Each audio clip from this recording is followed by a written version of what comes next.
Tonight, we march into the pages of history, ascending the treacherous frozen peaks of the Alps, alongside Hannibal and his legendary elephants.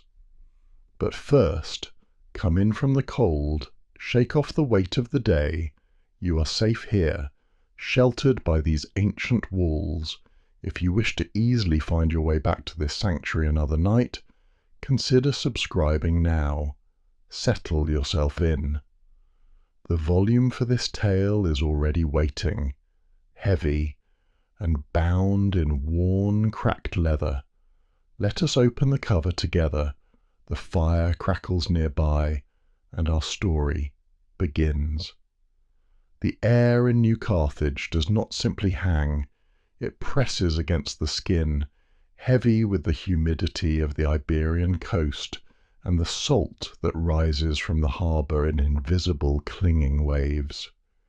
It is the year 218 before the Common Era, and the world stands upon a precipice, though the city itself sleeps in a deep, ignorant slumber. Imagine, if you will, the profound silence of a library at the hour just before dawn, that singular moment when the night has exhausted its secrets, but the sun has not yet claimed the sky. Here, in the private chambers of the commander, the only light comes from a cluster of beeswax candles, their flames dancing nervously in the draught, casting long wavering shadows against walls lined with scrolls of papyrus and tablets of clay.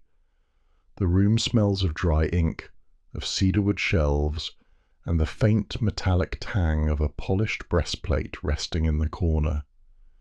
There is a stillness here that feels almost sacred, a breathless pause before the exhale of history changes everything. In the centre of the room, spread across a heavy table of dark oak, lies a map. It is a masterpiece of cartography, stitched together from the reports of spies and the memories of merchants. The parchment is old, its edges curled and yellowed like the leaves of autumn, and its surface is rough to the touch, textured like the skin of a drying fruit. If you were to run your fingertips across it, you would feel the grain of the vellum, the ridges of ink where mountains have been drawn with painstaking care. A hand, weathered by sun and sword, hovers over this map. It is the hand of Hannibal. He does not touch the paper, not yet. He merely traces the invisible currents of the air above it, his finger following the winding blue line of the Ebro River, moving north, ever north, toward the jagged, terrifying teeth of the Pyrenees. The candle flicker catches the gold signet ring on his finger, flashing a brief spark in the gloom, a tiny star in a dark firmament. He studies the distances. To you or me they are merely inches on a page, spanned by the width of a thumb.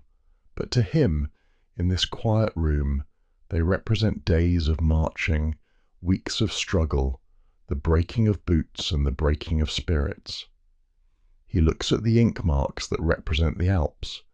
They are drawn as sharp, unforgiving spikes, a barrier that the world believes to be the edge of possibility. The silence of the room amplifies the sound of his own breathing, a slow, rhythmic intake of air that smells of the sea and the burning wick. He hears the distant, rhythmic lap of waves against the harbour walls, a soothing, repetitive wash that usually lulls men to sleep. But tonight it sounds like the ticking of a great water clock, counting down the moments until peace is shattered. He leans closer to the map. He can almost smell the snow of those distant peaks, a sharp, cold scent that cuts through the warm, musty air of the library.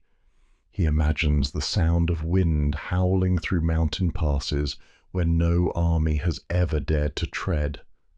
The map is not just a drawing to him, it is a prophecy written in ink and ambition. Every river crossing, every forest, every valley is a question he must answer, and the weight of those answers presses down on his shoulders, heavier than any armor he will ever wear.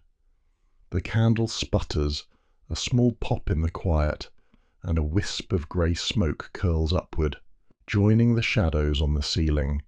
Hannibal finally lowers his hand, his palm resting flat against the city of Rome, far across the parchment sea. The paper feels cool and dry beneath his warm skin. He does not strike it. He does not clench his fist. He simply rests there, connected to his destination by this fragile bridge of vellum, feeling the pulse of his own destiny beating against the tips of his fingers. Leaving the library, the transition is subtle, a movement from the stillness of the mind to the stillness of the soul. The commander walks through the stone corridors of the citadel. His sandals make no sound on the polished flags. He moves like a ghost, a shadow detaching itself from the night. He descends toward the temple, the sanctuary of the gods of Carthage, brought here to this new land to watch over their exiled children. The temple is a cavern of sensory depth. The air here is warmer, thicker, cloying with the heavy, sweet scent of frankincense and myrrh that has burned here for generations. It is a smell that clings to the back of the throat, a resinous perfume that speaks of ancient rituals and timeless obligations. The darkness is deeper here, pushed back only by the glowing embers in the great bronze braziers that stand like sentinels before the altar.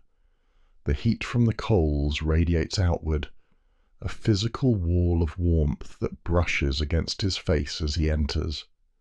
The stone floor is cold beneath his feet, a grounding contrast to the fire. He stands before the statue of Baal-Hamon, the great god, but his mind drifts to another presence. He remembers the feeling of a smaller hand in a larger one. He remembers the rough palm of his father, Hamilcar, holding him fast, the smell of iron and sweat that always clung to his father's tunic. Many tell stories of this moment, whispering that it is fueled by a burning red hatred, a rage that consumes the blood. But standing here, in the quiet sanctuary, the emotion is far more complex, far more tranquil. It is not a fire that rages uncontrollably. It is the cold, hard certainty of stone. It is the feeling of a river that has been dammed for too long, finally finding its course. Hannibal kneels. The movement is slow, deliberate. The fabric of his tunic rustles softly, a sound like dry leaves skittering over pavement. He places his hands near the heat of the brazier, watching the orange glow illuminate the lines in his palms. He closes his eyes and breathes in the incense. The oath he renews is not a scream into the void. It is a whisper to the universe. It is an acceptance of gravity. He does not promise merely to destroy, for destruction is a crude thing. He promises to balance the scales. He feels the weight of history, the ghosts of the First Punic War, the humiliation of his people, settling upon him, not as a burden, but as a mantle. It is a solemn duty, as inevitable as the tide, as necessary as the sunrise. There is a profound peace in this acceptance. He is no longer a man making a choice. He is an instrument of fate, honed and polished, ready to be used. The silence of the temple absorbs his silent vow, holding it in the stone walls, preserving it for eternity. He rises, the heat of the fire lingering on his skin, and turns away from the gods, moving toward the creatures of the earth. The path to the royal stables takes him out into the open air for a brief moment, where the night breeze cools the sweat on his brow, before he enters the vast, high-ceilinged enclosures of the elephants. The smell here is entirely different, grounding, and rich. It is the scent of sweet dry hay, of earthy musk, of warm animal bodies, and the pungent fertile smell of manure. It is a smell of life, raw and potent. The stables are dim, lit only by the moonlight filtering through high windows and the faint glow of a lantern hanging on a distant post. The shadows here are massive, shifting and breathing. These are the giants of the army, the 37 beasts who will become legends. But tonight they are simply animals at rest. Hannibal walks down the central aisle, the dust rising in small, moated clouds around his feet. He stops before the pen of Surus, the great Syrian elephant, the largest of them all. The animal is a mountain of grey flesh in the darkness. Through the wooden slats of the enclosure, Hannibal watches the slow, hypnotic movement of the trunk. It curls around a bundle of hay, the dry stalks crunching softly as they are pulled free. The sound is rhythmic, a slow, methodical grinding that fills the quiet space. Crunch, grind, swallow. Crunch, grind, swallow. It is a sound of absolute peace. The elephant's skin is a map of its own, wrinkled and deep, like the bark of an ancient oak tree or the cracked earth of a riverbed in summer. The moonlight catches the curve of a tusk, smooth and pale as milk, gleaming in the dark. Hannibal reaches out, extending a hand through the gap in the wood. The great beast pauses, a warm, moist breath, smelling of grass and grain, washes over Hannibal's arm. The tip of the trunk, delicate and sensitive as a finger, reaches out to investigate. It touches his palm, wet and rough, hovering there for a heartbeat. There is a profound sadness in this connection.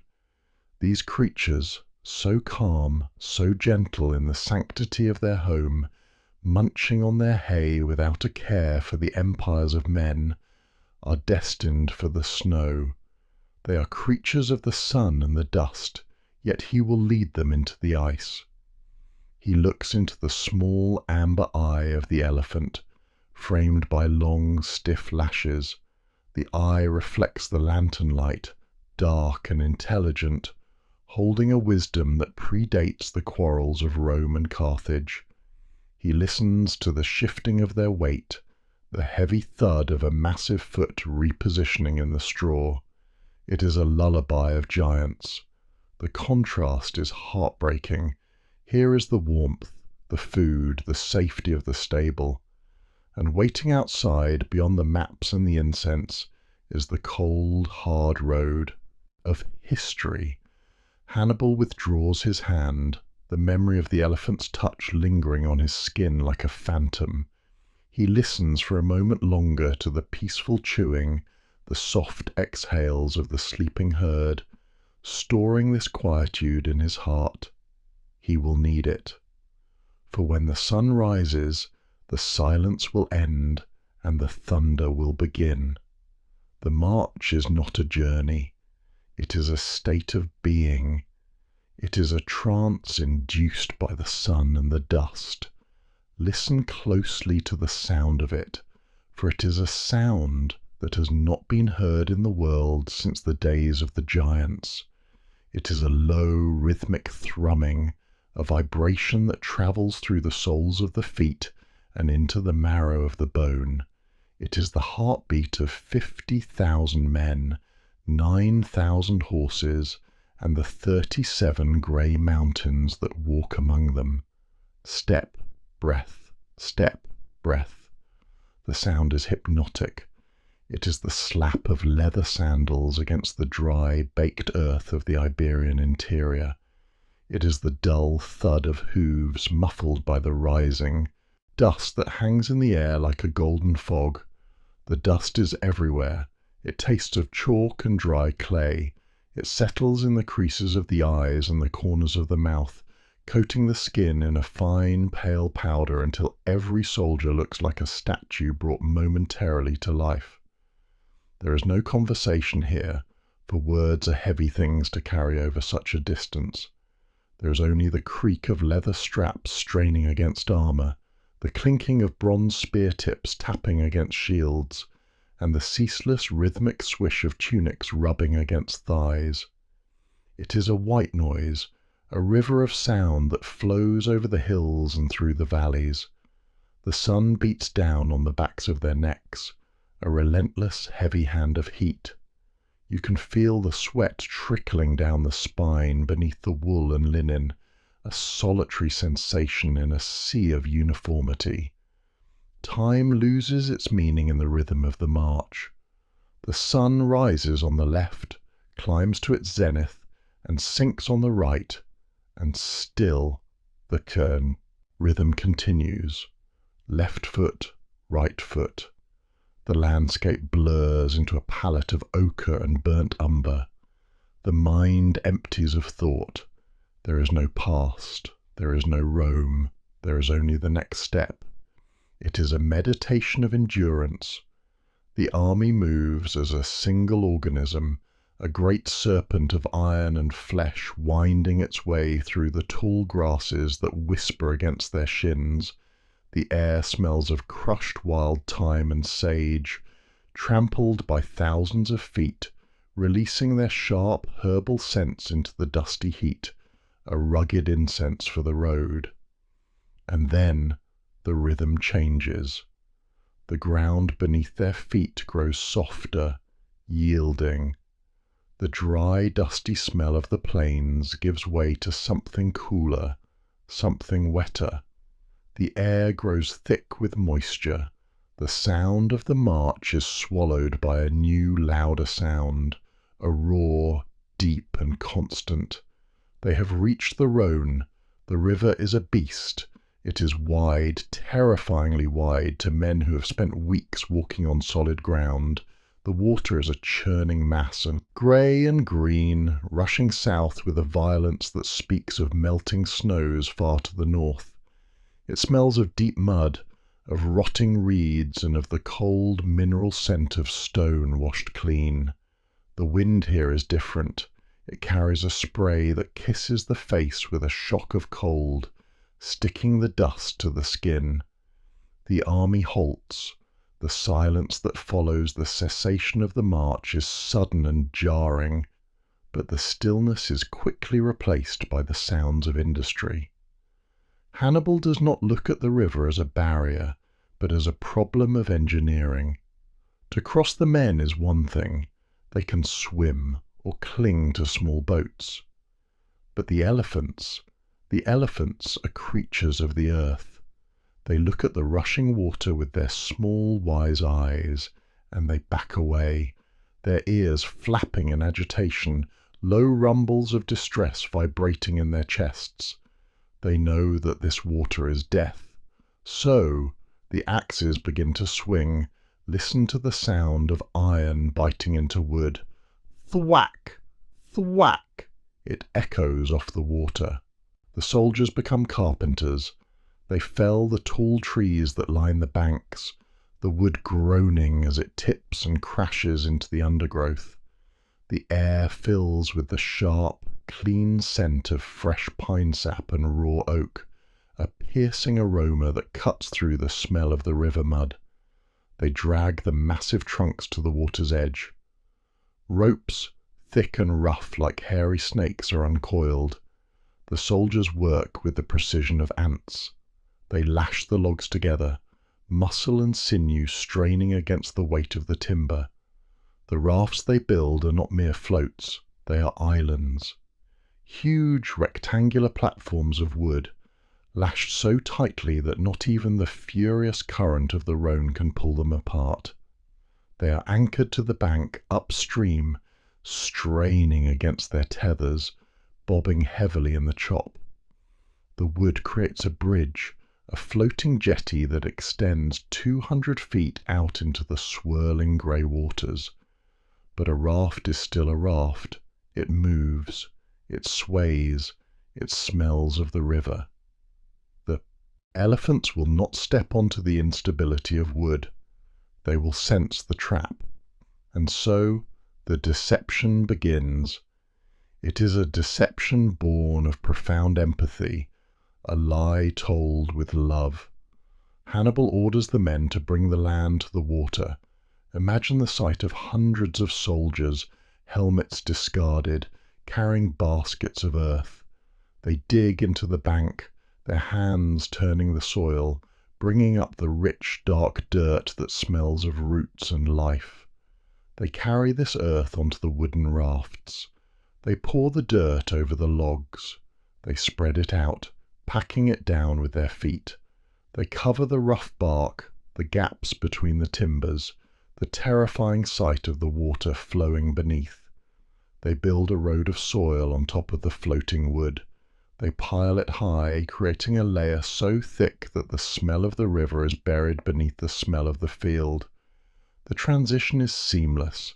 The path leads from the solid bank onto the first great raft, and to the eye and to the nose it is all one continuous piece of earth. There is no break in the terrain. The soldiers plant small bushes, tufts of grass, creating a garden on the waves. Now the mahouts, the drivers who share their souls with the beasts, guide the matriarchs forward. The elephants approach the water's edge, suspicious.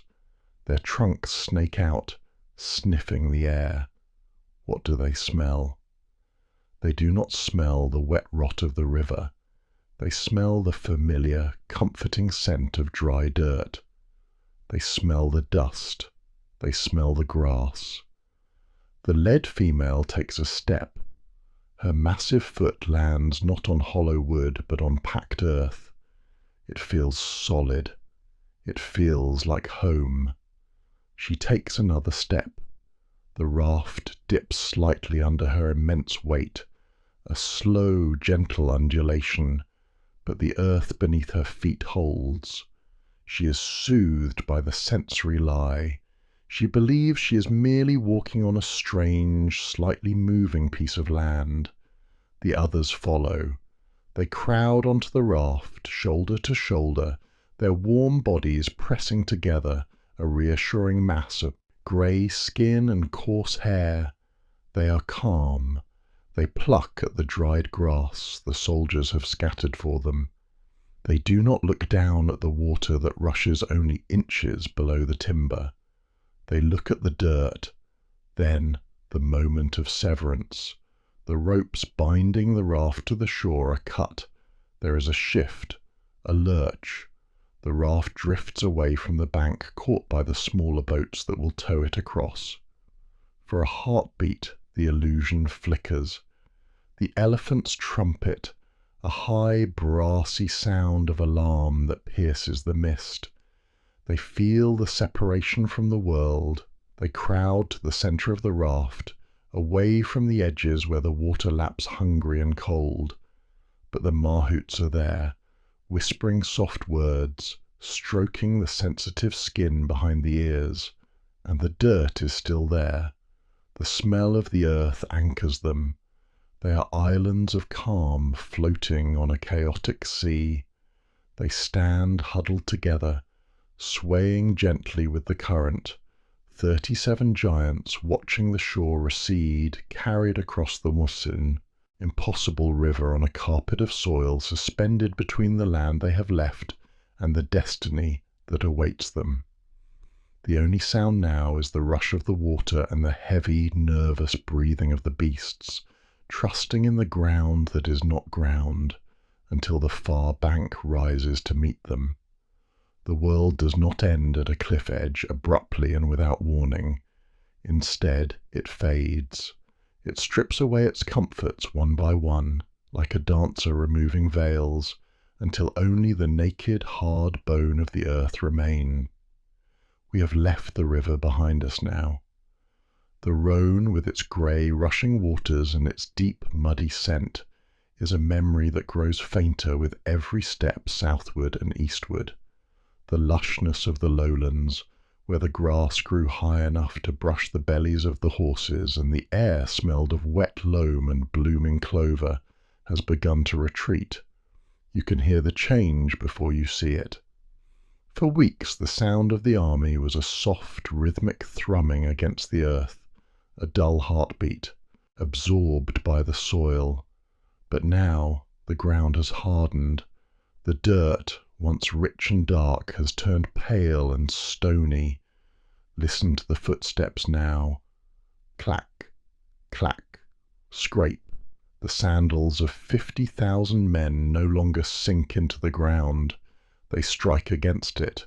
The sound is sharper, brittle, echoing off the canyon walls that have begun to rise around us. It is the sound of thousands of polished stones tumbling in a dry riverbed. The green is dying. It does not die from lack of water, but from the changing nature of the world. The broad, leafy trees that offered pools of shade have vanished, replaced by the stoic, silent sentinels of the highlands. We walk now among the pines and the firs. The air here smells different. It loses the sweet, rotting scent of the swamp and gains a sharp, astringent clarity. It smells of pine resin, sticky and golden, bleeding from the bark of ancient trees. It smells of dry needles baking in the thin sunlight. It smells of dust that has never known the sea. The Cohern landscape is draining of colour. The vibrant emeralds and jades of the valley are replaced by a palette of greys, browns, and muted ochres.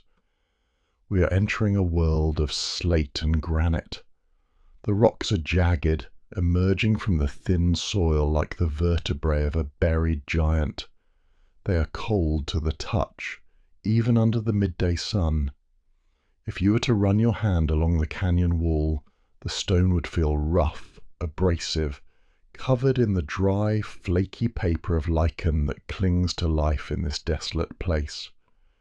The horizon, once wide and open, is closing in. The sky is no longer a vast dome, but a ribbon of blue seen through the tops of the trees, a reminder that we are descending into the throat of the earth before we can rise to its teeth. And then the breath of the north touches us. It happens in the late afternoon as the sun dips behind a ridge that feels too high, too close. The shadows lengthen instantly, swallowing the warmth. The air changes. It is not merely a drop in temperature, it is a change in texture.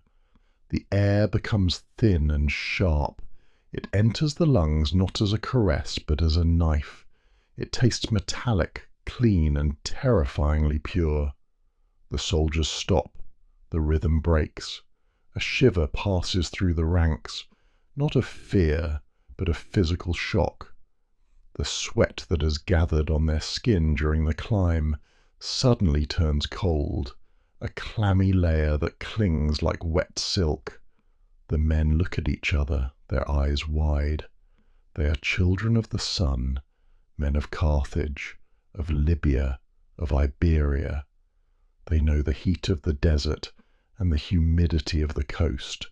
They do not know this biting, invisible creature that nips at their fingertips and numbs their noses. It is time to change. The order is passed down the line, whispered from sergeant to soldier, a ripple of sound against the wind. Cover yourselves. Imagine the sensory ritual of donning winter garb for the first time. The soldiers unpack the bundles they have carried for hundreds of miles, bundles that seemed like useless weight, until this very moment. They pull out heavy cloaks made of coarse, thick wool. The fabric is rough, smelling of lanolin and old smoke. It is scratchy against the skin, heavy and stifling, but as they wrap it around their shoulders, the weight feels like an embrace. They pull on leggings of animal hide, stiff and cured, smelling of leather and tallow. They wrap strips of fur around their shins, binding them tight with leather thongs. The sound is a rustle of heavy fabrics, the tightening of knots, the grunts of men layering themselves against the coming frost. They pull hoods over their heads, and the world muffles. The sharp clatter of the march is dampened by the wool over their ears. Their own breathing becomes louder, a close, intimate rasping inside the fabric sanctuary. For the first time, they see their own life escaping them. As they exhale, plumes of white mist drift from their lips, swirling for a moment in the grey light before vanishing. They stare at it, fascinated. They are breathing ghosts. They are dragons. Every breath is a visible testament to the warmth burning inside them, a warmth the mountain is trying to steal. The metal of their armour, the bronze greaves and breastplates, becomes a liability. It sucks the heat from their bodies. They cover the metal with cloth, hiding the shine, dulling the glint of war to preserve the heat of life. Hannibal rides to the front. He too is wrapped in a heavy cloak of dark wool, pinned at the shoulder with a brooch of silver that feels like ice against his fingers. He does not look at the ground. He looks up. And there, rising above the foothills, rising above the clouds, rising above the very concept of what a mountain should be, they appear. The Alps. From the valley floor they do not look like mountains. Mountains are things one can climb. These look like a wall. They are the walls of Rome, built not by human hands, but by the gods themselves to keep the barbarians out, to keep the world safe from the chaos of the north. They are sheer, vertical faces of grey rock that seem to hold up the sky. The scale is impossible to comprehend. You must tilt your head back, further and further, until your neck aches, and still there is more mountain. They loom over the army, silent and judgmental. The peaks are not grey, they are blindingly white, capped in eternal snow that glares under the sun with a brilliance that hurts the eyes. It is a white so pure it looks like a hole in the world, a void where colour ceases to exist. The soldiers stand frozen, their breath hanging in the air like frozen prayers. They feel infinitesimally small. A man is a tall thing in a city. He is a master of his domain in a field. But here, a man is nothing. He is a speck of dust on a cathedral floor. The silence of the mountains is heavier than the noise of the army. It is a silence that has lasted for 10,000 years, a silence that swallows the sound of the wind, the sound of the horses, the sound of fear. To look at them is to feel a sense of vertigo, even while standing on solid ground. The eyes struggle to find purchase on the sheer cliffs. There are no trees up there, no grass, no life, only rock and ice and the howling wind. It is a landscape of hostility. It pushes back against the gaze. It says, with absolute stony certainty, you do not belong here. The elephants shift uneasily.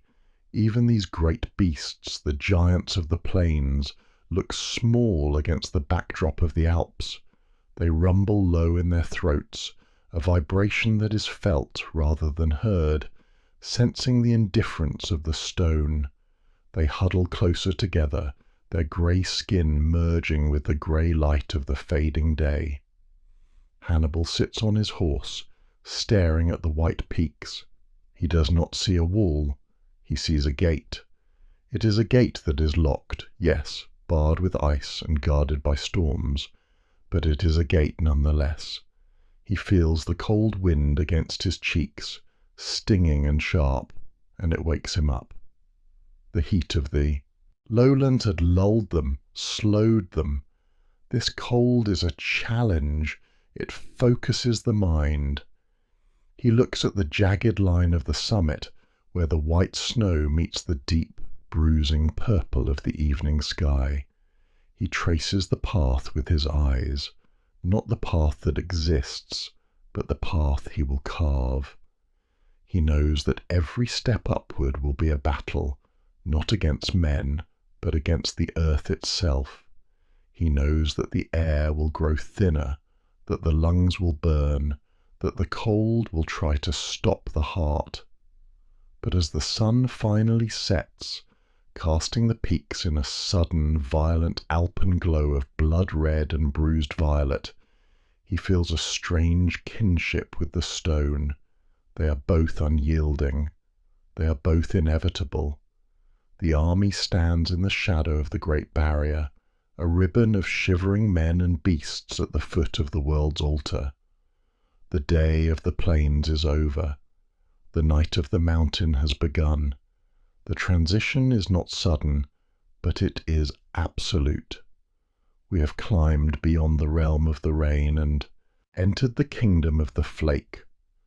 The world has ceased to be made of earth and stone and has become a sculpture of ice. It begins with a single step. A boot, worn and cracked from 1,000 miles of marching, descends not onto the hard, ringing granite, but into a soft, yielding crunch. It is a sound that defines a new reality. Crunch, compress, silence. We have entered the white silence. The snow line is a physical barrier, a threshold between the living world below and the frozen eternity above. The first thing you notice is the change in acoustics.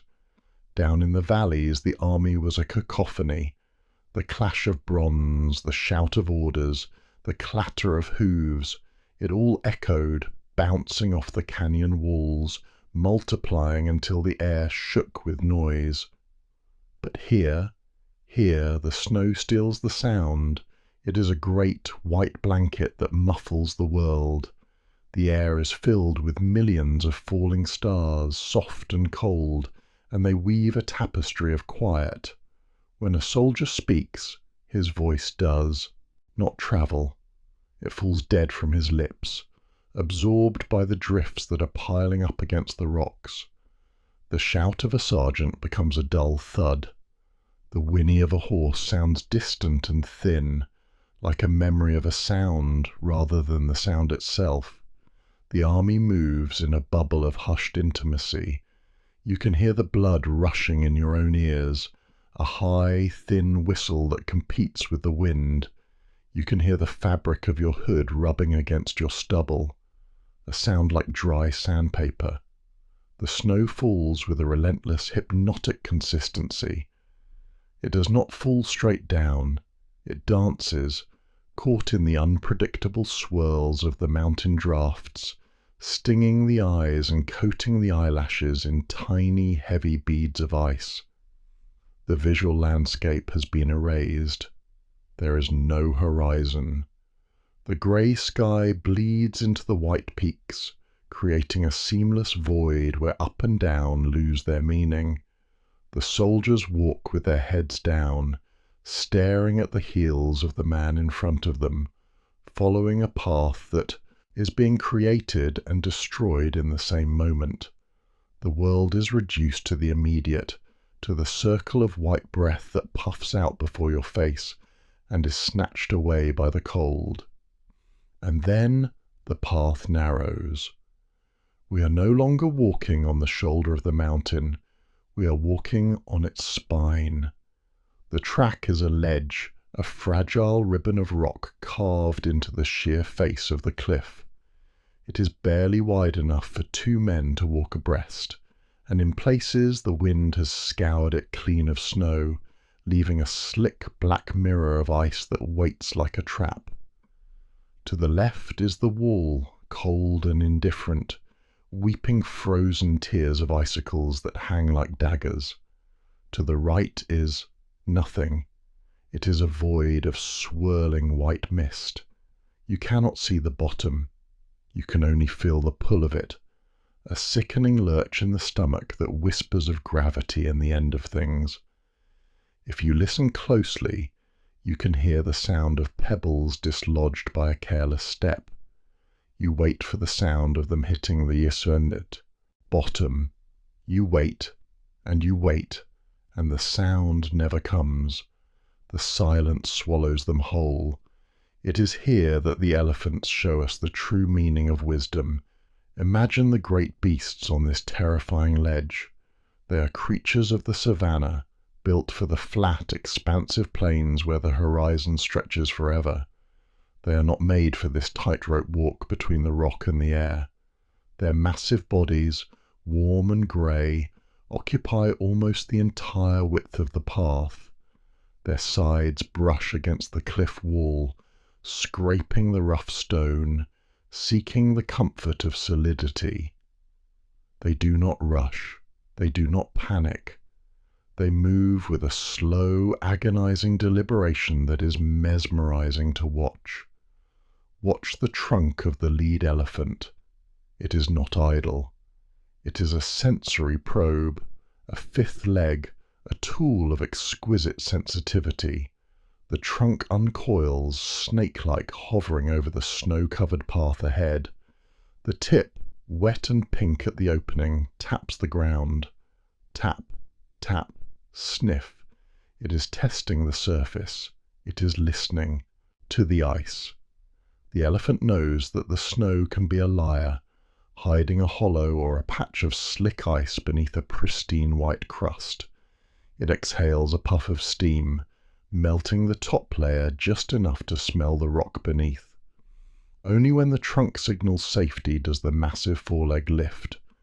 The placement of the foot is a study in trust and physics. The foot, round and heavy as a tree stump, descends slowly. It hovers for a second, feeling the air before making contact. It does not stomp. It rolls. The weight is transferred gradually, testing the integrity of the ledge, ready to pull back at the first sign of a crumble. The soldiers behind them hold their breath. The silence is so deep that you can hear the faint, rhythmic crunch of the elephant's skin stretching as it bends its knee. You can hear the low, anxious rumble in its chest, a vibration that travels through the frozen ground and into the soles of your boots. These giants are terrified, yet they trust the man who leads them, and they trust the earth, even when the earth has become a razor's edge. They navigate corners where the wind screams like a wounded god, buffering their large ears, threatening to tip them into the abyss. But they lean into the mountain. They lower their center of gravity. They become part of the rock. It is a dance of survival performed in slow motion on the roof of the world. As the day begins to fail, the light changes from a blinding white to a bruised, deep blue. The cold deepens, becoming a physical weight that presses against the shoulders. The order to halt is passed down the line, a whisper that travels for miles. We cannot march in the dark. To march in the dark here is to walk into the sky and fall forever. We must make a home on the slope. There is no flat ground, only the angled steepness of the ascent. The men use their shields to dig shallow scoops into the snow, creating small, sheltered pockets against the wind. They huddle together, sharing body heat, wrapping their cloaks around each other until they are not individuals, but mounds of wool and fur. And then the fires are lit. Wood is scarce, carried up from the tree line in precious bundles, rationed like water in a desert. The starting of the fire is a ritual of desperation. The spark is struck, a tiny, fleeting star of orange in the blue twilight. It catches the dry tinder, flaring up with a crackle that sounds shockingly loud in the muffled silence. One by one, the fires bloom along the winding path of the army. Because the path zigzags back and forth up the face of the mountain, the camp does not look like a line. It looks like a wall of light. If you were to stand at the bottom of the valley and look up, you would not see a mountain. You would see a reflection of the heavens. The fires glow like amber jewels against the dark bulk of the Alps. They are constellations anchored to the earth. The spiral, the hunter, the great bear, all mapped out in the flickering flames of Hannibal's army. Up close, the fire is the only thing that matters. It is the center of the universe. The smell of the smoke is intoxicating. It smells of pine pitch and burning scrub, a sharp resinous scent that cuts through the sterile metallic smell of the snow. The smoke does not rise straight up. It swirls in the eddies of the wind, stinging the eyes, but no one turns away. The sting is proof of heat. The soldiers hold their hands out to the flames. The skin is red and chapped, the knuckles raw. They watch the ice crystals on their gloves turn to water, glistening like oil in the firelight. They thaw pieces of frozen bread, the crusts charring slightly, filling the small air pocket of their shelter with the smell of toasted grain, a memory of the harvest, a memory of home. The elephants are given the best spots, closest to the largest fires. They stand sleeping while standing up, swaying slightly, their trunks tucked into their mouths to keep them warm. The firelight casts long dancing shadows of their tusks against the snow walls, monstrous and ancient shapes that flicker and fade.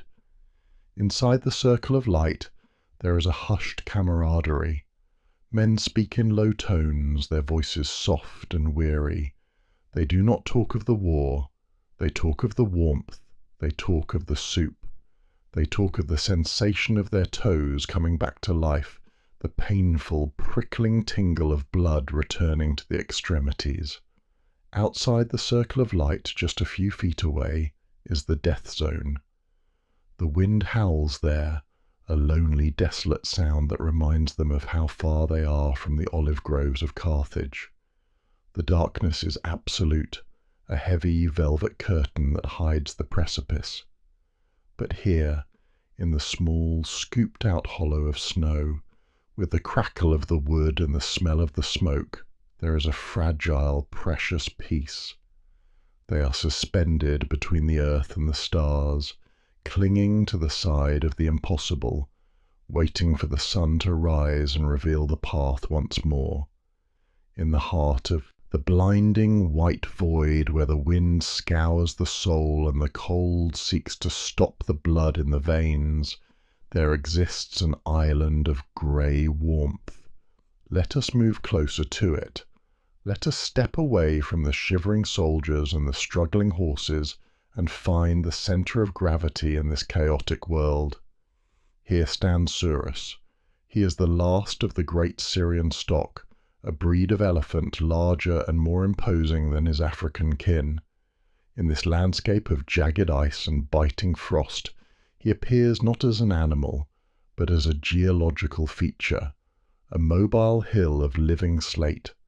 He stands motionless, his massive legs planted deep in the snow, anchoring the army to the mountain. Move closer. Look at the texture of him. His skin is not smooth. It is a map of an ancient world. It is a tapestry of deep fissures and winding cracks, valleys of shadow etched into the thick grey hide. The skin looks like the bark of a 1,000-year-old oak tree, or the dried bed of a river that has forgotten the rain. It is a landscape of resilience. Snowflakes fall upon his back, settling in the deep grooves of his skin, white veins tracing the geography of his body before they melt from the immense heat he generates. Watch his breath. It is a phenomenon. When he exhales, it is not a mere puff of mist. It is a storm cloud. 2 distinct jets of steam erupt from the end of his trunk, billowing out into the freezing air, swirling and expanding until they obscure his face in a fog of his own making. The sound is a slow, rhythmic whoosh like the bellows of a forge. It is the sound of a great engine at rest. Inhale. The trunk uncoils slightly. Exhale. The steam rushes out. It is a lullaby of respiration, while the men around him jitter with the cold, stamping their feet and rubbing their arms. Surus is an obelisk of calm. His calmness is contagious. It radiates from him like heat. His eyes, small and framed by long, stiff lashes that catch the frost, are the colour of dark amber.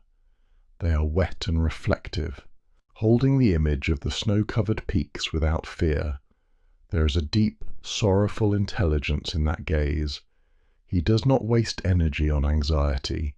He saves every beat of his heart for survival.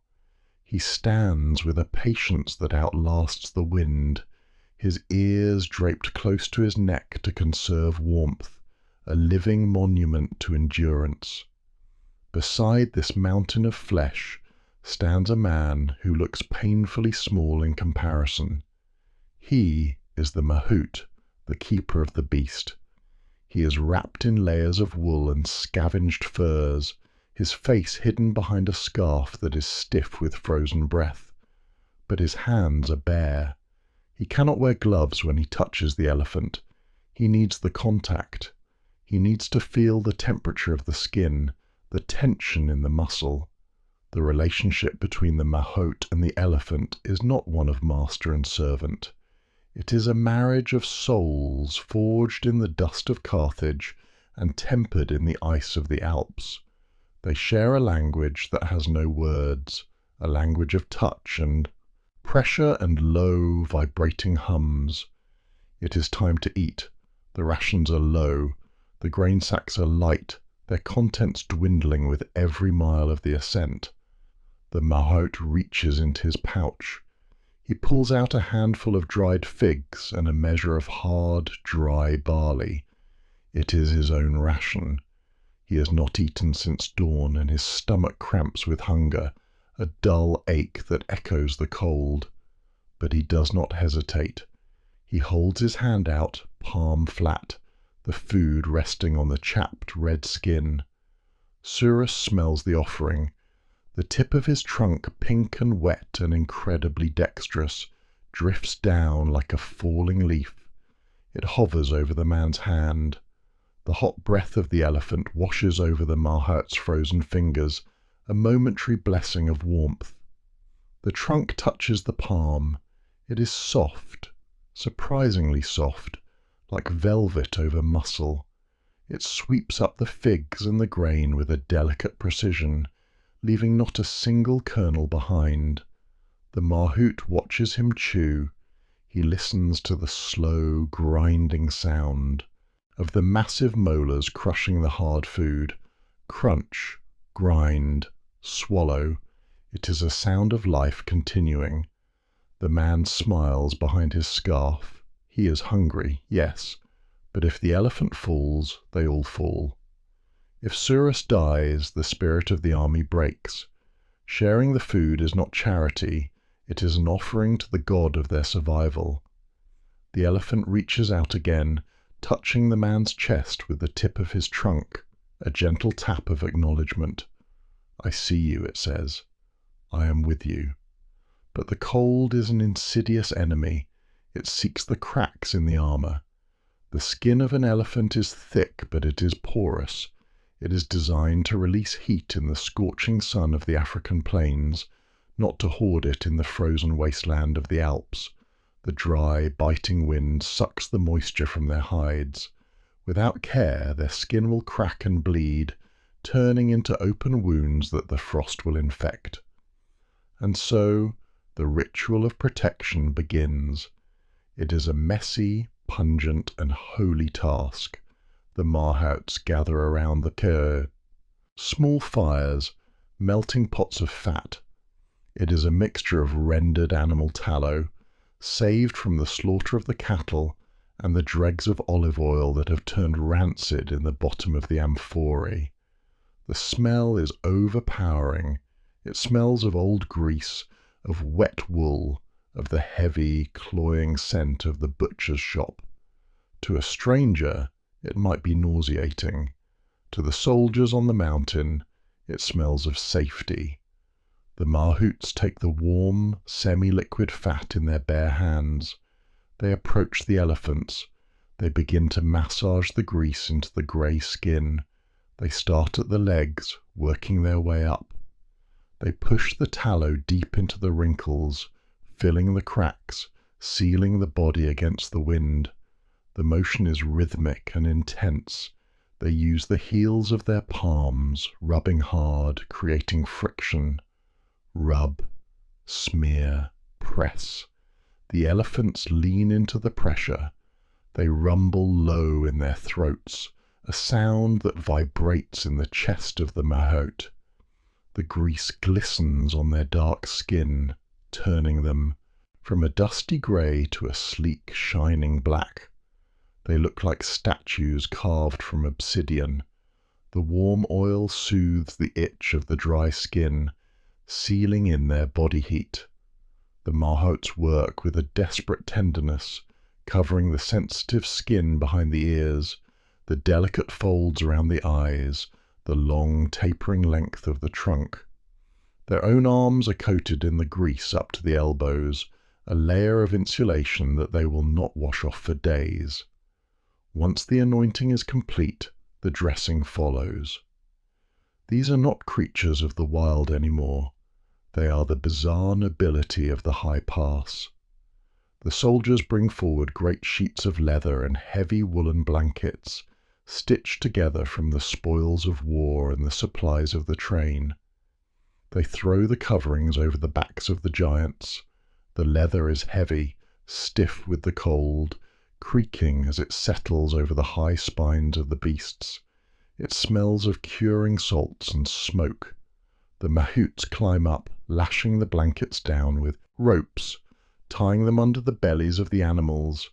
They wrap the trunks in strips of cloth, leaving only the nostrils exposed, making them look like bandaged serpents. When the work is done, the elephants stand transformed. They are no longer just animals. They are armoured transports, covered in layers of fat and leather, protected against the biting teeth of the wind. They look prehistoric, like ancient priests in ceremonial robes, standing solemn and silent in the snow. The herd huddles together. They press their sides against one another, the leather coverings squeaking as they shift. They create a microclimate of warmth in the centre of their circle. The steam from 37 trunks rises into the air, merging into a single cloud that hangs over them like a canopy. Surus stands at the edge of the circle, facing the wind. His skin glistens under the coat of tallow, repelling the snowflakes that try to land. He is warm. He is full of the mahout's grain. He closes his amber eyes and rocks gently, shifting his weight from one massive foot to another, listening to the whisper of the wind against his leather armour. He is a grey giant in a white world, a warm heart in a frozen chest, waiting for the order to move, waiting to carry the weight of history one step further into the sky. There is a moment when the mountain surrenders. It does not announce its defeat with a roar or a crumble of stone, but with a sudden, shocking levelling of the world. For 9 days the bodies of the men and the beasts have known only the angle of ascent. Their calves have screamed, their backs have bowed, and their eyes have known only the heels of the man ahead or the grey ice of the cliff face. Gravity has been a constant heavy hand pulling them backward, a relentless antagonist demanding a toll for every inch of altitude gained. But now, the foot, anticipating the steep, slippery slope, falls instead onto flat ground. It is a jarring sensation. The body lurches forward, unbalanced by the sudden absence of resistance. One by one, the soldiers stumble onto the plateau. They have reached the saddle of the Alps. They have reached the roof of the world. The air here is so thin it feels like a memory of breath. It does not fill the lungs, it haunts them. Every inhale is a conscious effort, a sipping of a rare and precious vintage. The atmosphere is crystalline, purged of all heavy things. There is no dust here. There is no scent of decay, no pollen, no smoke. There is only the smell of ozone and the sharp metallic taste of the cold itself. It is a sterile, holy place, suspended high above the chaotic, breathing world of the mortals below. The army spills onto the summit like dark ink spreading across a sheet of white parchment. They are exhausted beyond the capacity for celebration. There are no cheers. There are no raised spears. Men simply collapse into the snow, their legs folding beneath them like wet clay. They lie on their backs, staring up into a dern sky that is a terrifying shade of deep, bruised indigo, a color that exists only at the edge of the void.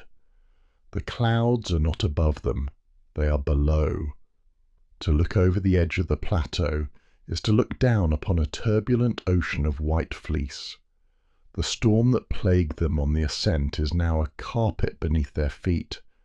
They are standing on an island in the sky, severed from the earth, floating in a sea of silence. The sun, unfiltered by the thick air of the lowlands, strikes the snow with a blinding intensity, shattering into a million prisms of light that dance in the vision, yet it offers no heat. It is a cold, indifferent star. In the center of this frozen amphitheater, Hannibal dismounts. He moves slowly, his limbs stiff, his cloak heavy with rime ice that clings to the wool like diamond dust. He walks to a protrusion of rock, a jagged pulpit of granite that thrusts out over the southern precipice. He stands there for a long time, a solitary figure silhouetted against the vast emptiness of the sky. He scrapes the snow from the rock with his gloved hand, revealing the dark stone beneath, and leans against it, looking south. He does not call for a trumpet. He does not summon the captains with a shout. He simply raises a hand, and the silence of the summit amplifies the gesture. The men, sensing the shift, slowly pull themselves up. They drag their weary bodies through the snow, gathering around him, a huddled mass of shivering humanity, seeking a reason to continue. Hannibal turns to face them. His face is gaunt, the skin pulled tight over his cheekbones, his beard matted with ice, but his eyes are clear. He does not look like a general who commands armies. He looks like a father who is guiding his children home. When he speaks, his voice is not a thunderclap. It is a low, resonant vibration that carries effortlessly in the thin, still air. It is a voice meant for a bedside, not a battlefield. "Look," he whispers, and the word drifts over the heads of the 50,000. He turns and points a gloved finger toward the horizon, down past the swirling clouds, down into the haze of the distance. Through a break in the mist, far, far below, there is a suggestion of color. It is not the white of the snow, nor the gray of the rock. It is a faint, trembling wash of green. It is the color of life. "That," he says softly, his voice full of a terrible, beautiful longing, "is not merely the enemy. That is the garden." He does not speak of glory. He does not speak of the burning of Rome or the toppling of statues.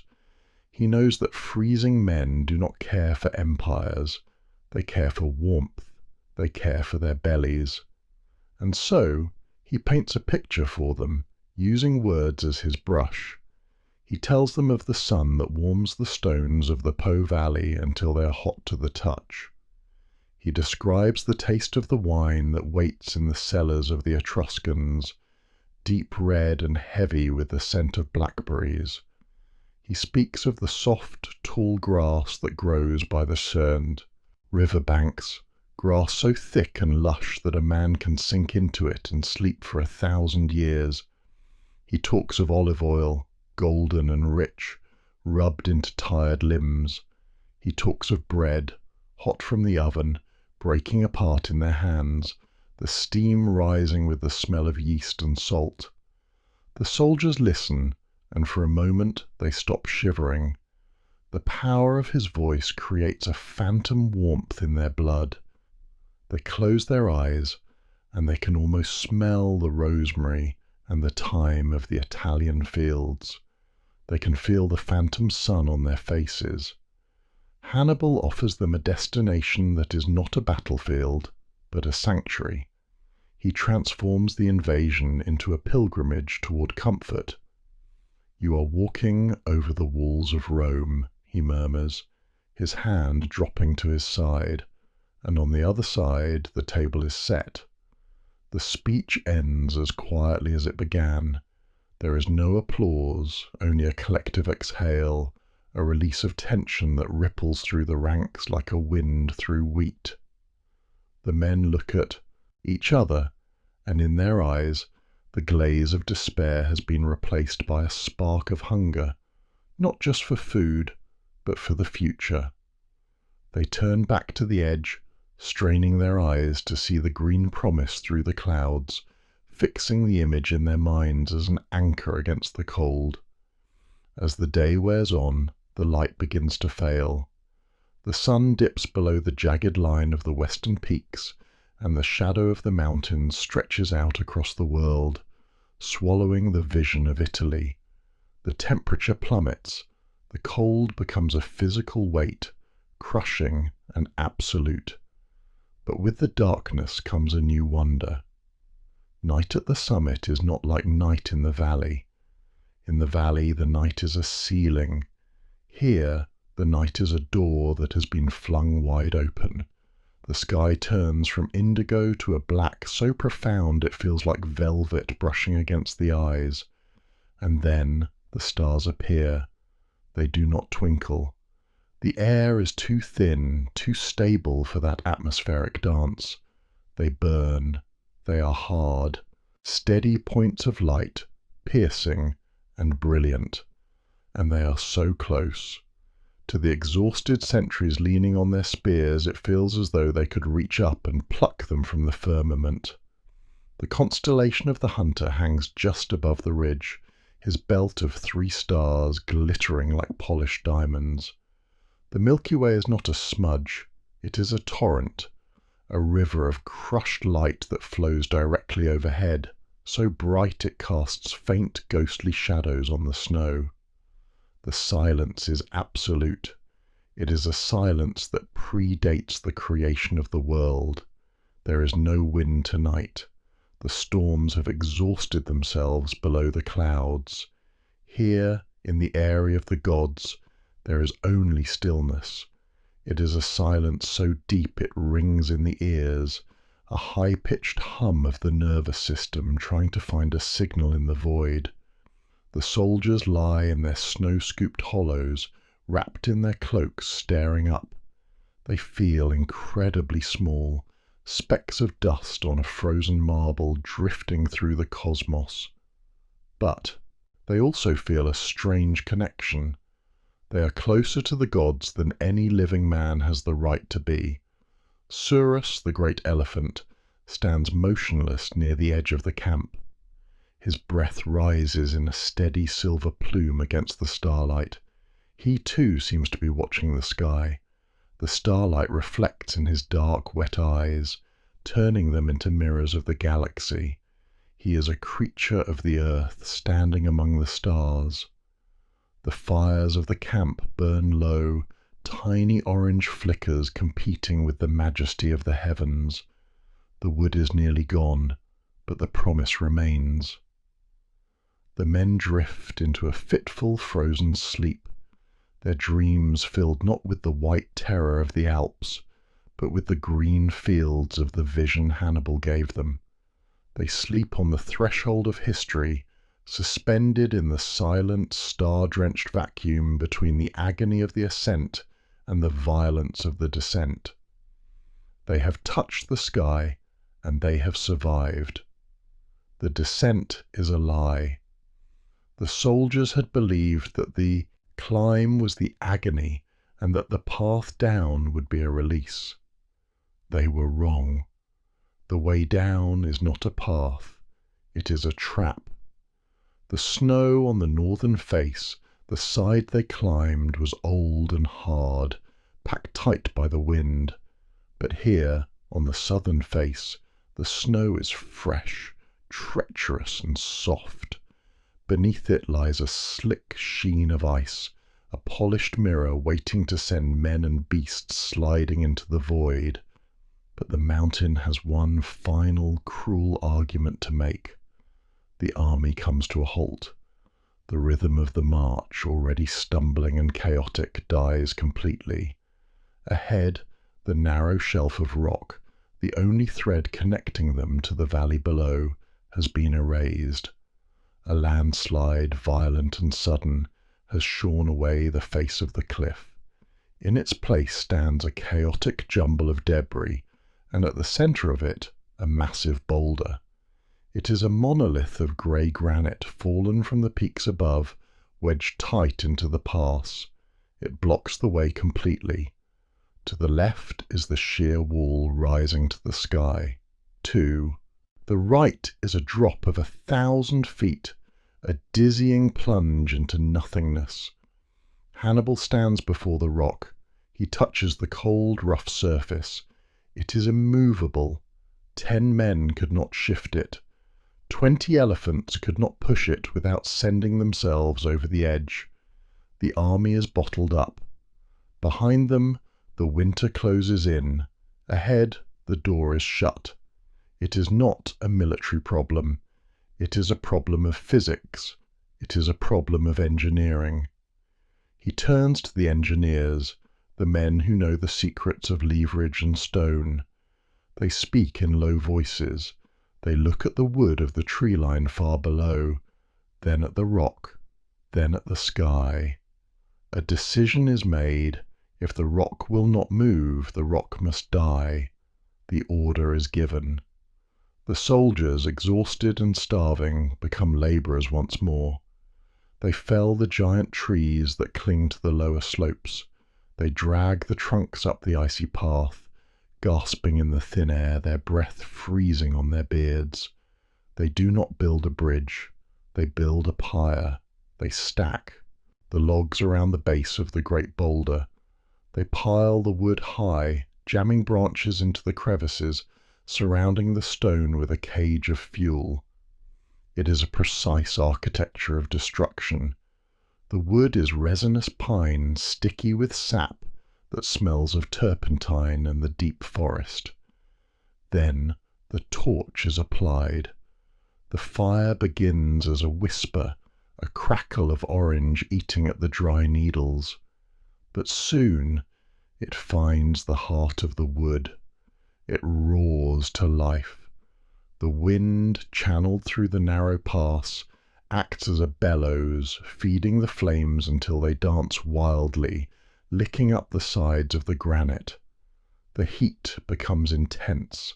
It is a bubble of sweltering summer in the heart of winter. The snow around the base of the rock melts instantly, turning to steam that hisses and spits. The soldiers stand back, shielding their faces with their cloaks. They watch the rock. They are cooking the mountain. The grey stone begins to change. It darkens. It absorbs the heat. The cold heart of the granite, frozen for eternity, is being assaulted by a temperature it has never known. The air smells of burning pine, of scorching stone, a dry, dusty scent that catches in the throat. Hours pass. The rock glows. It radiates a shimmering heat haze that distorts the air. It is ready. Now comes the sacrifice. From the baggage train the men bring forward the barrels. They are heavy, sloshing with the liquid that was meant to sustain the army. It is not water. It is sour wine, vinegar, the dregs of the vintage that have turned acidic and pungent. It is the lifeblood of the rations, and they are about to pour it onto the ground. The corks are pulled. The smell hits you instantly. It is sharp, biting, and acidic. It smells of fermentation and decay, a stinging aroma that waters the eyes and clears the sinuses, cutting through the smoke of the fire. At a signal, the men tip the barrels. The liquid cascades out, a dark red waterfall, splashing onto the superheated stone. Sizzle. The sound is aggressive and immediate. It is the scream of physics. The cold liquid hits the roasting rock, and the reaction is violent. The vinegar boils instantly, turning into a cloud of acrid, biting steam that engulfs the pass. The smell of hot vinegar is overwhelming, a thick, sour fog that tastes of copper and salt. And then the sound of the mountain breaking. Crack. It is a sharp, distinct report, like the snapping of a giant bone. Pop. Snap. Crack. The thermal shock is tearing the stone apart from the inside. The rapid cooling causes the granite to contract faster than it can handle. The structure fails.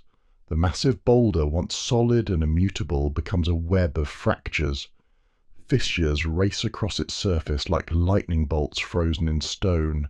The rock groans, a deep, grinding sound of internal stress being released. The steam clears, revealing the devastation. The boulder is still there, but it is ruined. It is no longer a single piece. It is a puzzle of broken shards. Now, the pickaxes, the hoe. Soldiers step forward into the fading heat. They swing their tools. Clink, clank, clatter. The sound is musical, rhythmic. The iron tips of the picks strike the compromised stone. The rock, weakened by the fire and the vinegar, gives way. It does not chip, it crumbles. Large chunks break off, sliding away with a sound like broken pottery. The men work with a frenzy, tearing the obstacle apart piece by piece. They shovel the debris over the cliff edge. You can hear the rubble falling, a long silence, and then the distant clattering echo as it strikes the rocks far below. Clink, clank, shovel. Slowly, agonizingly, a path emerges from the smoke and the steam. It is narrow, it is scorched, and it smells of fire and sour wine, but it is open. The rock has been broken not by force, but by the clever application of the elements. Fire and liquid, heat and cold. Hannibal walks through the gap. The soles of his sandals hiss slightly on the still warm stones. He steps over the remains of the barrier, breathing in the sharp, acidic air. He looks down. The path is clear. The engineering of nature has been undone by the engineering of man. The way to Italy is open. They say that the climb is a battle against the mountain, a struggle to conquer the height. But the descent? The descent is a battle against gravity itself. And gravity, unlike the mountain, never sleeps, never tires, and never shows mercy. We have left the summit behind. The stars are no longer within reach. They have retreated to their distant heavens. Now the army must go down. But the path that falls away beneath our feet is a lie. It looks like snow. It is a pristine, inviting carpet of white, soft and powdery, recently fallen from the silent clouds. It looks like a pillow that might catch a falling man. But this is the treachery of the Alps. Beneath this thin layer of fresh snow lies the old snow, the snow of last year and the year before that. It has been packed down by the winds, melted by the summer sun, and frozen again by the winter nights until it is no longer snow at all. It is ice. It is a sheet of black glass, smooth as polished marble, hidden under a dusting of innocence. Step, crunch, slide. The sensation is sickening. A soldier plants his foot, expecting the reassuring resistance of the earth. Instead, the heel breaks through the soft crust and hits the hard, slick surface below. There is no friction. There is no purchase. The leg shoots forward or sideways, betrayed by the ground. The body follows, tipping, lurching, surrendering to the pull of the abyss. Listen to the sound of the descent. It is not the rhythmic marching of the plains. It is a chaotic symphony of struggle. It is the sharp scratch of iron hobnails trying to bite into the ice and failing. It is the dull thud of a body hitting the slope. It is the sharp intake of breath, the gasp of vertigo as the world tilts. The incline is terrifyingly steep. To look down is to see the tops of trees that are miles away. The path winds and twists, a serpent of ice coiling down the cliff face.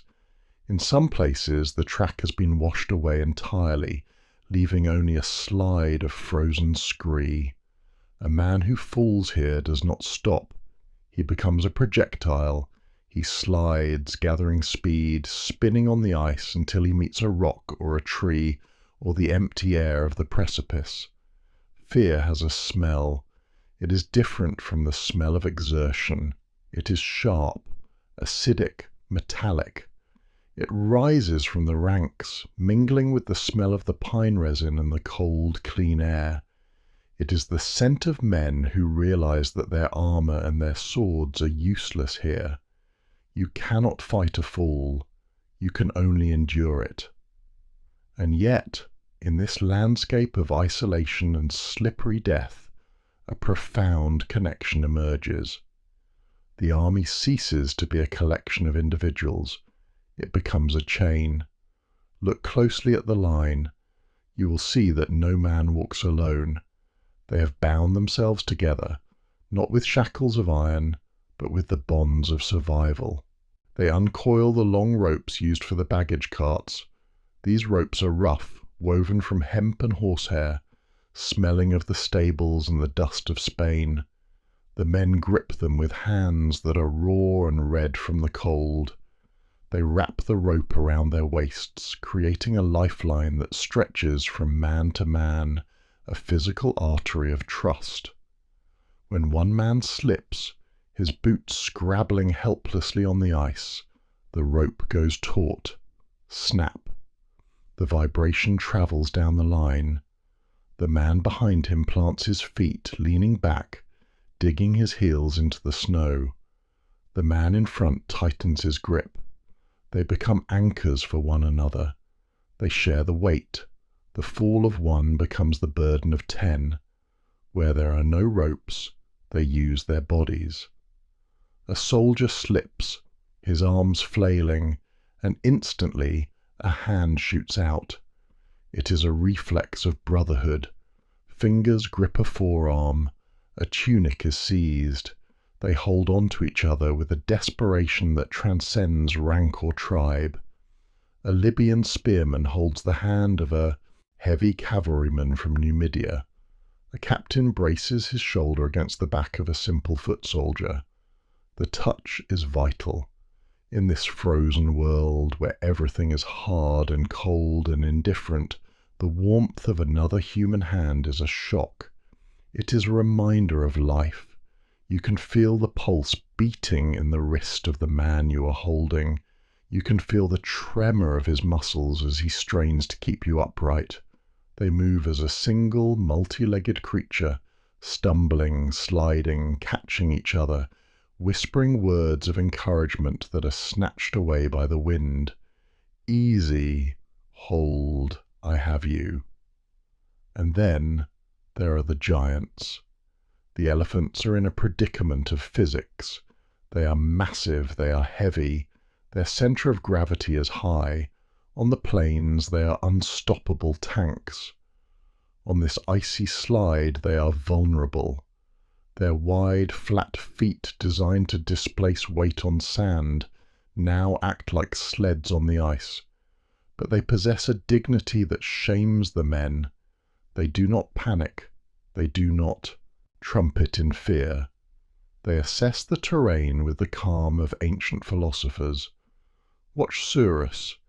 He approaches a section of the path that is nothing more than a steep sheet of ice. He stops. He tests the ground with his trunk, sniffing the cold glass. He knows he cannot walk down this. If he tries to step, his legs will splay, and he will break. So, he changes his geometry. Slowly, awkwardly, the great beast lowers his hindquarters. He bends his back legs, tucking them beneath him. He sits. It is a sight that is both comical and deeply moving. This majestic creature, a king of the animal kingdom, assumes the posture of a playful dog. But there is no play here. He begins to slide. He uses his front legs as rudders, stiff and straight, his feet breaking against the snow. He uses his massive thighs as runners. He slides down the icy chute, a grey mountain in motion. The sound is a deep, heavy whoosh, the sound of tons of flesh and muscle polishing the ice. The other elephants follow his lead. They descend in a slow, surreal procession of sliding giants. They look terrified, their eyes wide and rolling, showing the whites. They rumble low in their throats, a constant vibrating moan of anxiety. But they trust the method. Sometimes the ice gives way. An elephant will start to spin, losing its line. The mahout on its back clings to the leather straps, shouting soft commands, leaning his body weight to try and steer the beast. The elephant scrambles, its toenails scraping frantically against the rock, sparking against the stone buried beneath the ice. Scrape, thud, scrape. But they recover. They find a patch of deep snow, a pile of scree, and they come to a shuddering halt. They stand up, shaking the snow from their flanks, their breath pluming in the air, regaining their composure instantly. They wait for the others. There is a moment where a young elephant, smaller than the rest, begins to slide too fast toward the edge. The precipice waits, a hungry mouth of empty air. The hers. Beast trumpets, a high, sharp sound of pure terror. But the herd is there. The elephant in front does not move away. It braces itself.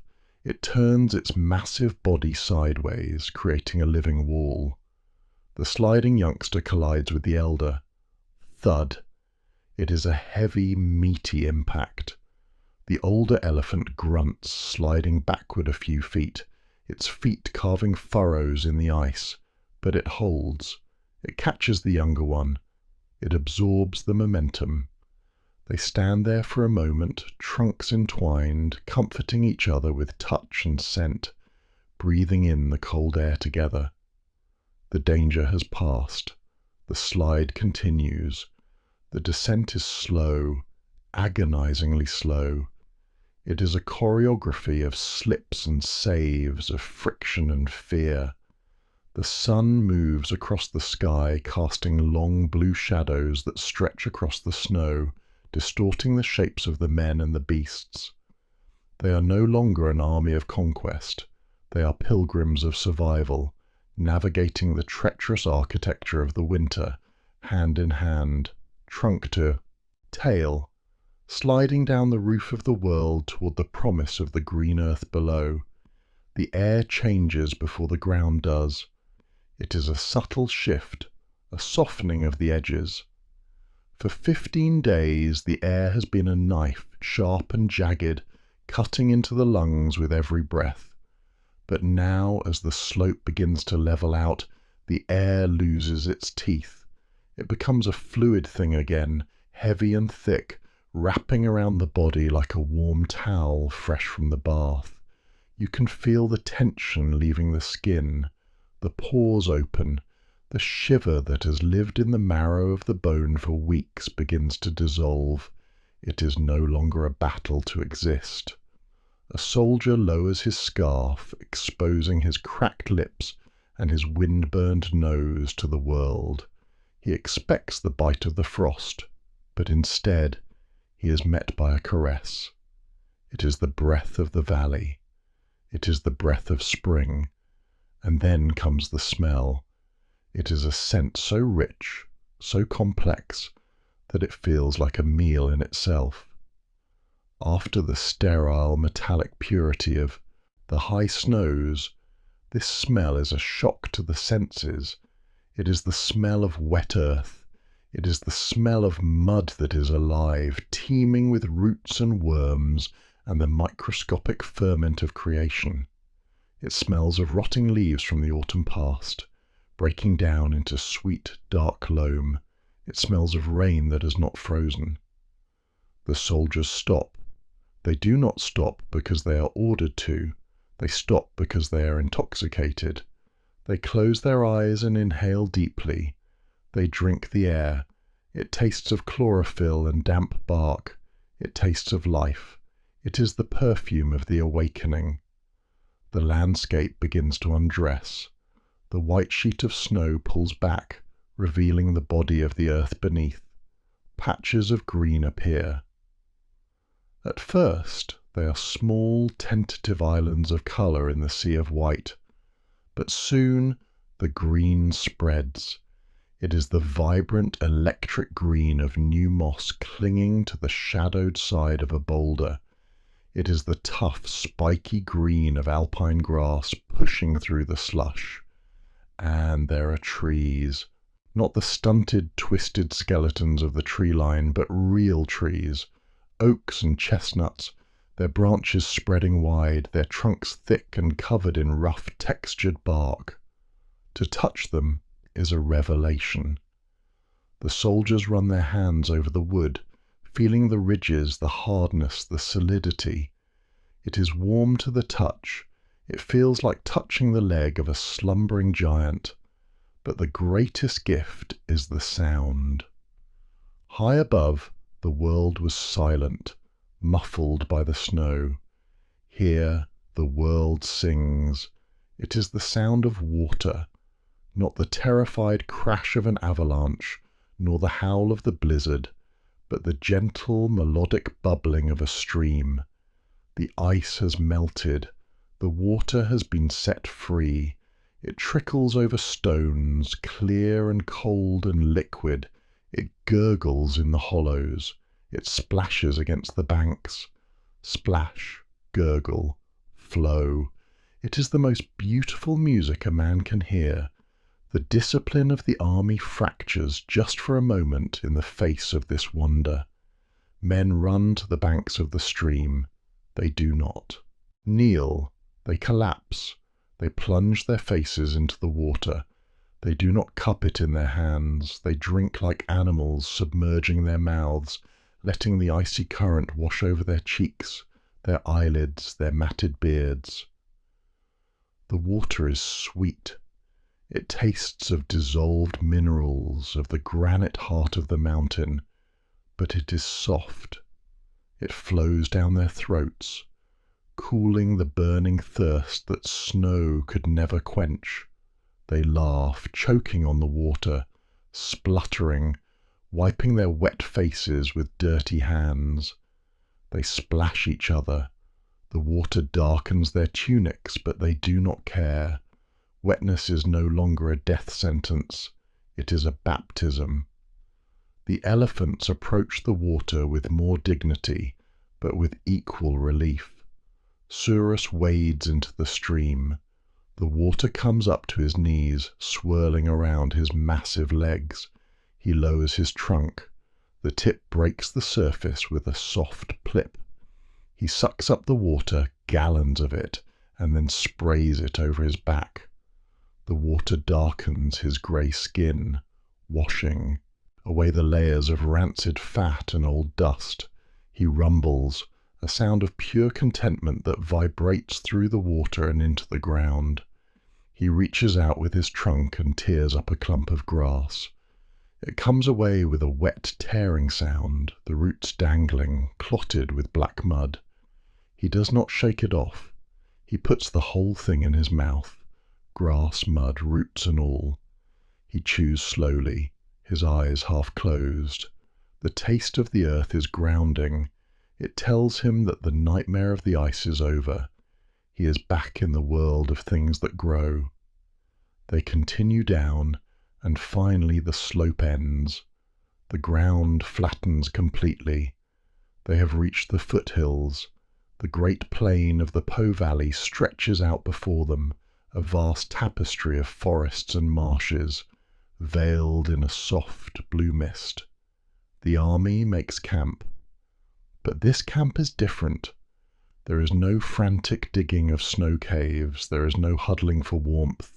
The men drop their packs onto the soft, yielding turf. The ground is damp, but it is not frozen. It accepts the weight of their bodies.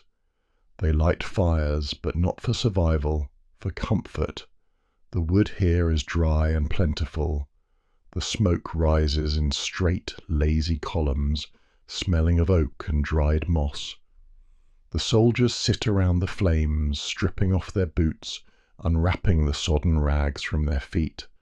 They massage their toes, looking at the skin that is white and wrinkled but still pink with blood. They are alive.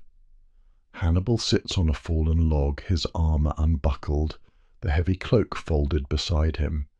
He holds a cup of wine, real wine, poured from the skins that survived the crossing, not the vinegar used to break the stone.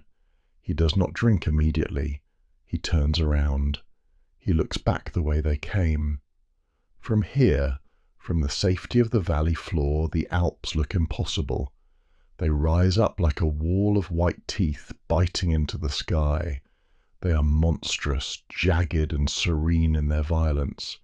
The peaks are lost in the clouds, hidden in the very heavens they had just descended from.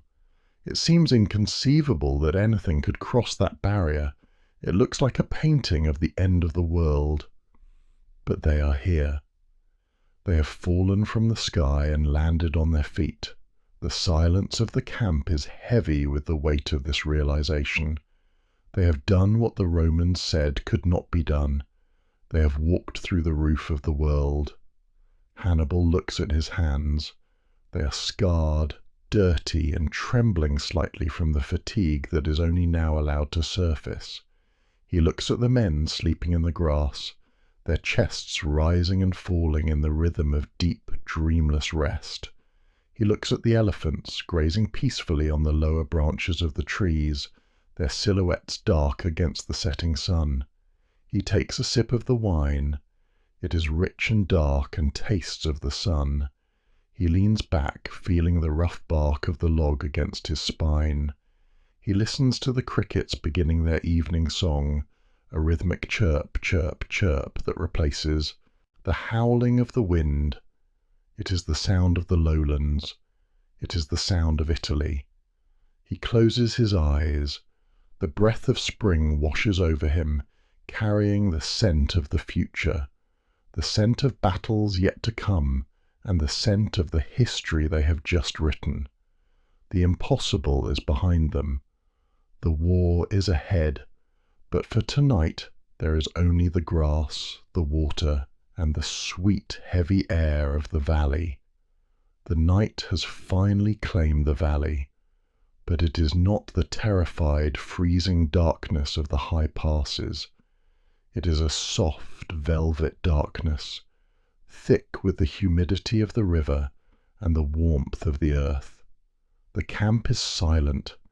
It is a silence so profound that it feels like a physical weight pressing down on the eyelids, heavy and sweet like honey. There are no sentries walking the perimeter tonight. The fear of ambush has been replaced by the absolute crushing necessity of rest. 50,000 men lie scattered across the meadow, their bodies unspooled from the tension of the march. They do not sleep in rows or files. They sleep where they fell, curled into the tall damp grass that smells of clover and dew. Walk among them, step carefully. The sound of your own breathing is the loudest thing in the world.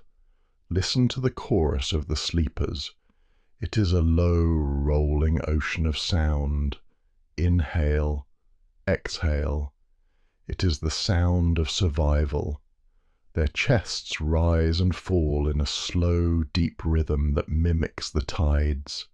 The air around them is warm, smelling of sweat that has finally been allowed to dry, of leather that has softened in the damp air, and of the wood smoke that hangs low over the ground, unable to rise in the still night.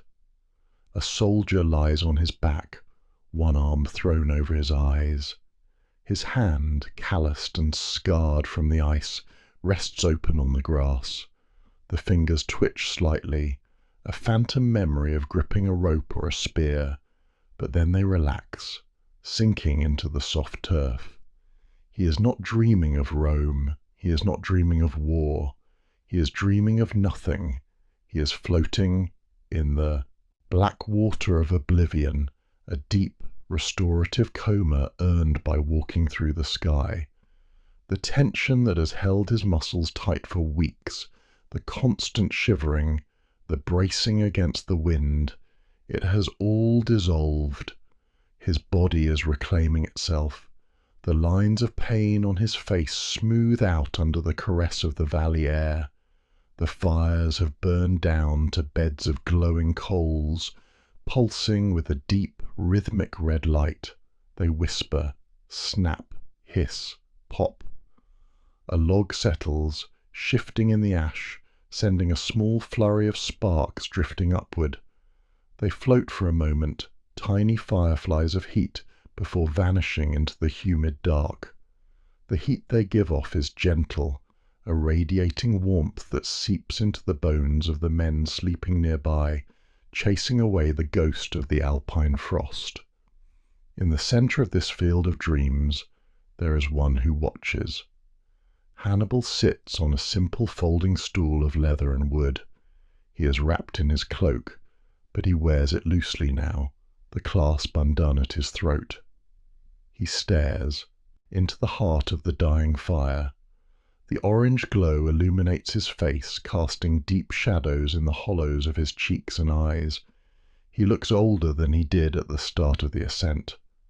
The mountain has taken something from him, some layer of youth or innocence, and replaced it with the hard, polished granite of experience. He is not asleep. His mind is a quiet pool reflecting the flames. He holds a cup of wine in his hands, warming the ceramic with his palms. He does not drink. He simply feels the heat. To his right, a massive shape rises from the darkness. It is Treacherous. The great elephant sleeps. He lies on his side, a position of total vulnerability and trust. He looks like a fallen hill, a mound of grey earth rising from the grass. His breathing is a slow, tectonic event. The air rushes into his vast lungs with a low, whistling sound, and leaves with a deep, vibrating sigh that trembles the ground beneath Hannibal's feet. Hannibal turns his head slowly. He watches the beast. The firelight catches the texture of the elephant's skin, highlighting the deep wrinkles, the rough patches of hair, the scars left by the ice. The trunk, that magnificent instrument of power and delicacy, lies coiled on the grass like a sleeping serpent. The tip twitches occasionally, sniffing the scent of the damp earth even in sleep. There is an intimacy here that transcends species, the general and the monster. Both represent the impossible. Both have carried the weight of an army on their backs. Hannibal reaches out a hand. He does not touch the animal. He is too far away. But the gesture is there, a silent salute, a recognition of a shared soul. The elephant's ear flaps once, a slow, lazy movement to brush away a valley fly, then settles back against his neck. The sound is soft, like a heavy page turning in a giant book. Hannibal smiles, a small private expression that vanishes as quickly as it appears. He turns back to the fire. He watches a piece of wood turn from black to white ash, the structure crumbling, consumed by the heat. He thinks of the stone breaking under the vinegar. He thinks of the path behind them. He looks up. Beyond the circle of the firelight, beyond the sleeping army, beyond the dark line of the forest, the presence remains. The Alps. They loom in the north, a jagged tear in the fabric of the night. Even now, in the safety of the valley, they dominate the horizon. They are silent now. The storms that rage at the peaks are too far away to be heard. The wind that screams through the passes is a memory. From here, they look peaceful. They look like clouds that have frozen and refuse to move. But they are watching. The mountains are the eternal witnesses. They have stood there long before Carthage was a thought in a builder's mind, and they will stand there long after Rome has crumbled into dust. They do not care about the men sleeping in the grass. They do not care about the flags or the spears or the ambitions of generals. They are rock and ice, indifferent and absolute. Think of the high passes now, miles above this warm valley. Think of the silence up there. The snow is falling again, soft and relentless. It falls on the path they carved. It fills the footprints of the soldiers. It covers the scars in the ice. It buries the bodies of the men and the beasts who did not make it, wrapping them in white shrouds, preserving them in the deep freeze of eternity. The wind howls through the empty gorge where the rock was broken. It erases the smell of the vinegar. It scrubs the soot from the stone. Nature is reclaiming its own. The wound in the mountain is healing. By morning the path will be gone. By next year there will be no sign that an army ever passed this way. The only memory that remains is the whisper. Listen to the wind coming down from the heights. It carries a sound, not a scream, not a cheer, but a whisper. It is the echo of 50,000 heartbeats synchronized in the struggle for survival. It is the sound of will against stone. It drifts down the slopes through the pine forests over the foothills and settles here in the tall grass of the Po Valley. Hannibal closes his eyes. He hears it, the echo of the crossing. It is a sound that will live in his blood for the rest of his life. He takes a sip of the wine. It is cold now, but it tastes of victory. He tosses the dregs of the cup into the fire. The flames hiss and flare up, a sudden burst of light that pushes back the shadows one last time. Then the fire settles. The coals glow dim. The darkness draws closer, protective and warm. The general pulls his cloak tighter. He leans his head back. The rhythm of the elephant's breathing lulls him. The sound of the crickets is a lullaby. The library of the night is closing. The story of the ascent is finished. The story of the war has not yet begun. But for now, in this moment between the ice and the fire, there is only sleep. The whisper fades. The wind moves on. And the gusts. Mountains stand silent, holding their and so. The great crossing is complete. The snow settles into silence, and we gently close the heavy cover of this book, returning it to the shelf. The cold winds of the mountains cannot reach you here. You are warm, you are safe, and your journey is done for the night. The library is quiet now. The fire is merely a glowing ember, casting long, soft shadows. If you wish to return to this peace tomorrow, you are always welcome. Just close your eyes. Sleep now. Let go of the world. Deep, restful sleep. Good night, my friend. Good good night.